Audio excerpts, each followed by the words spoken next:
2025 সালে এসে কিভাবে একটা জিমেল অ্যাকাউন্ট ক্রিয়েট করব খুব ইজি ওয়েতে, সেই বিষয়টাই আজকে আমরা শিখব। তো সেজন্য আমরা সরাসরি আমাদের যে জিমেল অ্যাপসটি আছে, যেটা ডিফল্টভাবে প্রত্যেকটা ফোনে দেওয়া থাকে, আমরা সেই অ্যাপসটিতে যাব। অ্যাপসটিতে আসার পর আমরা এখান থেকে প্রোফাইল অ্যাকাউন্টটিতে ক্লিক করব। দেন এখান থেকে অ্যাড আনাদার অ্যাকাউন্ট এই অপশানটিতে ক্লিক করব। দেন এখান থেকে গুগলে সিলেক্ট করব। আপনাদের যদি আগে থেকে কোনো অ্যাকাউন্ট সিলেক্ট করা না থাকে, সেক্ষেত্রে সরাসরি আপনাদের সামনে এই পেজটা আসবে। দেন এখান থেকে জাস্ট গুগলে সিলেক্ট করবেন। দেন কন্টিনিউতে ক্লিক করার পরে ঠিক এই রকম একটা ইন্টারফেস আপনাদের সামনে আসবে। দেন এখান থেকে ক্রিয়েট অ্যাকাউন্ট অপশানটিতে ক্লিক করব। দেন এখানে আরও দুটো অপশান আসবে, এখান থেকে আমরা প্রথম অপশানটাতে সিলেক্ট করব। দেন এখানে আমাদেরকে ফার্স্ট নেম এবং শিওর নেমটা দিতে হবে। সো যেহেতু শিওর নেম অপশনাল, তো এখানে শুধুমাত্র একটা নাম দিলেই চলবে। নাম দেওয়া হয়ে গেলে আমরা এখান থেকে নেক্সট বাটনটিতে ক্লিক করব।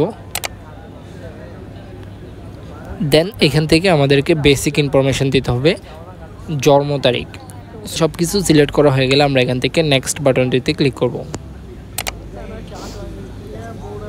আমাদেরকে যে কোনো একটা এখান থেকে আমাদেরকে চুজ করে নিতে হবে, যেটাকে আপনার সহজ মনে হবে সেটাকে আপনি এখান থেকে চুজ করে নেবেন।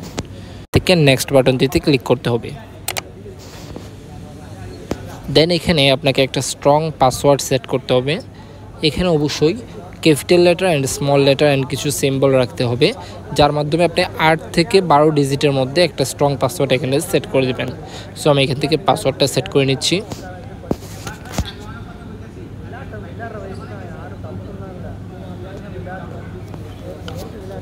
পাসওয়ার্ডটি দেওয়া হয়ে গেলে আমরা এখান থেকে নেক্সট বাটনটিতে ক্লিক করব। নেক্সট বাটনে ক্লিক করার পরে আমাদেরকে এখানে আমাদের একটা নাম্বার দিয়ে এটাকে ভেরিফাইড করতে হবে।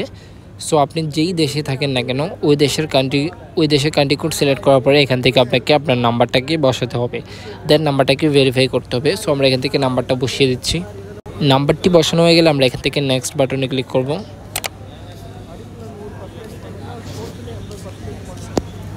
দেন এখানে আমরা যে নাম্বারটি বসিয়েছি সেই নাম্বারে একটা ওটিপি পাঠানো হবে, সেই ওটিপিটা আমরা এখানে এন্টার করে দেব।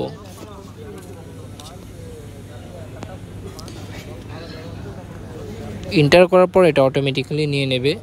দেন আমরা একটু স্ক্রল করব। দেন ইয়েস আই এম ইন এই অপশানটিতে সিলেক্ট করে দেব। দেন আমরা এখান থেকে নেক্সট অপশানটিতে ক্লিক করব। দেন আমরা আবার স্ক্রল করে আই এগ্রিতে ক্লিক করে দেব।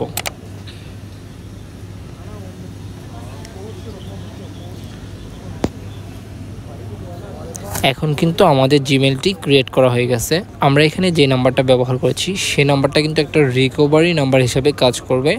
অর্থাৎ কোনো কারণে যদি আপনি আপনার জিমেলের পাসওয়ার্ড ভুলে যান, সেক্ষেত্রে আপনি এই নাম্বারের মাধ্যমে আপনার জিমেলটাকে রিকভারি করতে পারবেন।